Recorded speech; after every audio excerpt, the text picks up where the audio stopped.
باز چی داره؟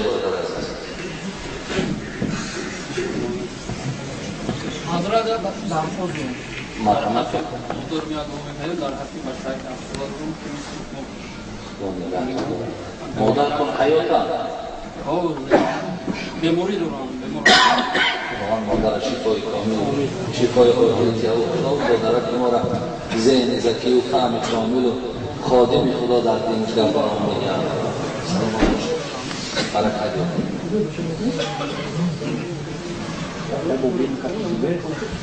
ساعت چند شد حضرت یک هوا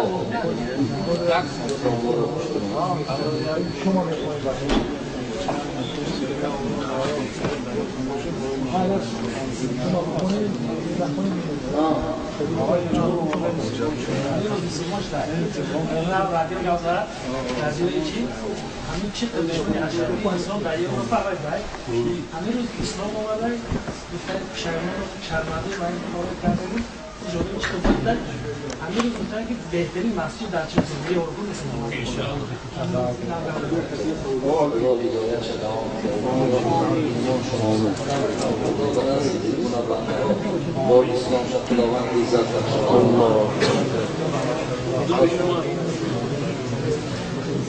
اینجا در برادر عزیز من یک تصمیم دیگر گرفتم. اینجا در دو برادر من با حواش که واقعی داشتم نامه‌هاشون را پرسیدم، نامه‌هاشون که موافق نبود خواستیم در بین شما نامه‌هاشون را مثلا تغییر دیم. یکی برادر عزیز ما جمعه خب که بسیار آدم خوب هستن، خدا خوبش کنه، خدا نیکش کنه. یکی از برادرهای ما هستن یکی جنابه هم میدونیم.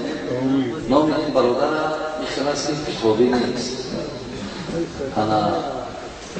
ولی یک خواهش داشتن در یک نام اون نام ما در دیگر کس نادیم. من خواستم که نامی برادر جنابه که بسیار بچه خودش خیرخواه است، خیرخواه و همه دوستدار است، نامش احسان میدونم. نامی زیبا احسان بسیار یک همین خودش که احسان زیاد است، برای همین نام برادر ما احسان است.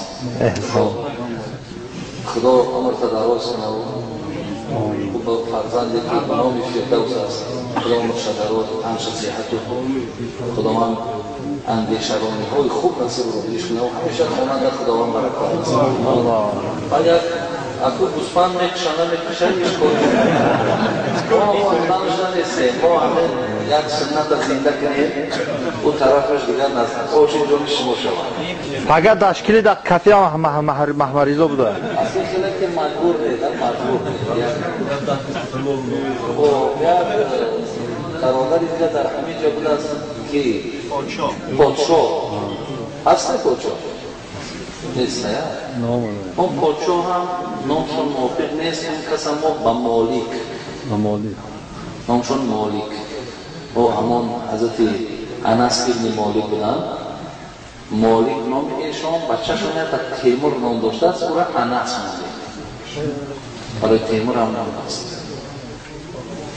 خدا برادر ما را ببینیم که بسیار حوایی انا خداوند فیلش خوب کنه و خداوند آیندهش میکنه و خداوند بچه خوبش کنه و بسیار نصیحت های خوبشان کردن خداوند که اون چه که گفتم برای آینده و بهتریش خداوند از جمله بچه‌ک های خوب و بچه‌ک های نیکش کردن. آمین.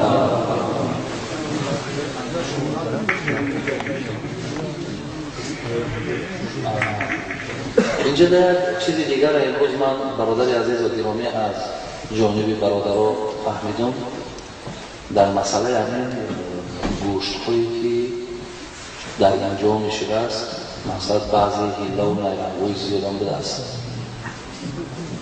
خیلی زیاد نیرنگ و هیله هایی که در مثال ویران کردن همین گوییم که لقمه های ما و شما وقتی که سعد ابن ابی وقاص پیش پیامبر آمد گفت پیامبر گرامی اکن دعا کن که من مستجاب دعوه شدم، یعنی دعا کن که من کی دعا کنم دعا خدا قبول کنه.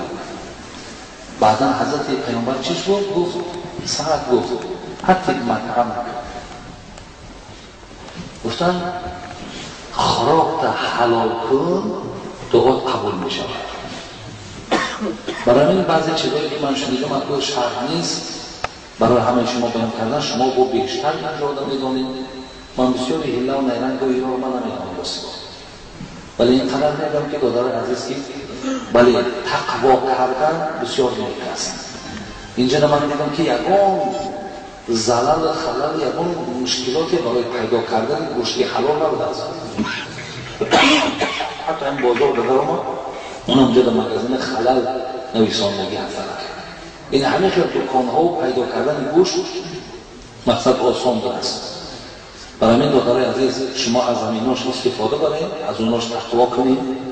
خب زیرا که آن چیزی که ما در کتاب خواندیم و در مثال فتواها دیدیم اون با گفت امروز برادرای ما تماما اینجا در حیله و نیرنگ و فرید چون دیگر برای ویران کردن گویم همون لقمه ما و شما از همون مگزین های حلال دادار عزیز استفاده کنید.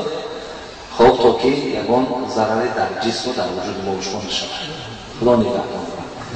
و همراه من در این سفر برادر عزیز دو تا برادر ما که عبدالسلام و عمر از مسکو آمدن خیلی اینا راهنمایی کردن. گفتم نه دیگر به هر حال گفتن که نمیشود، زیرا راهنمایی ما در مسکو برادرها در اونجا چون کار میکنن.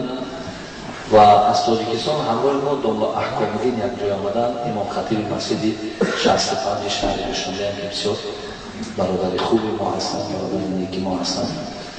خب در حقیقتشون دعا کنید که خداوند قدم‌های ایشان را حسن بسیار خیرخواه هم هستن، بسیار در حق شما هم دعاهای نیک هم میکنن. خداوند ایشان هم در حفظ احسانش نگهدار. الله اکبر. لا بکر و علیکم السلام.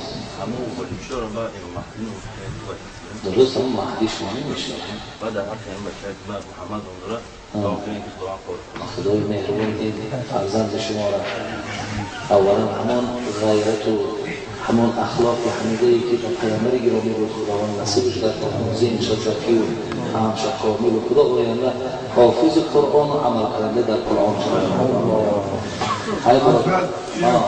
خب در حکم به فرزنده یک دعای دیگه در همه بله اون بنده هایی که امروز این نعمت فرزند محرومند و البته بسیار اشتیاق هم دارند، هوس هم دارند که در خاندان اونها مهمان شود، در خاندان اونها این نعمت فرزند به دنیا بیاد. خداوند به حرمت یهب لمن یشاء اناثا و یهب لمن یشاء ذکورا. خداوند با صاحب فرزندشان گردانه و فرزندکاشان خداوند حسن زیبا و اخلاق حمیده و دوستدار شریعت گردانه. آمین یا رب العالمین.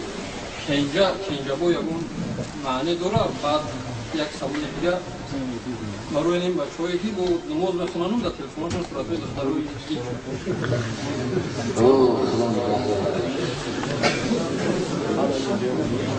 اکل ولی شما بینید برادر سوالی که برادر کردن دو سوال کرد که اینجا روی نام نیست، این نام نیست، این نام ایوهی دلن.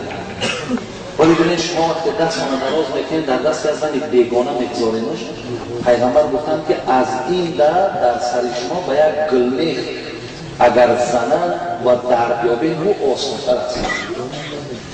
و وقتی که این چشمای شما در همین حرام‌هایی که در همینجا وجود دارن یا دیگر جا وجود دارن، وقتی این چشمای شما باید نگاه میکنن به نام خدا این چشمای شما را کور بدنش بهتره، این چشمهای شما را به نور بدنش بهتره.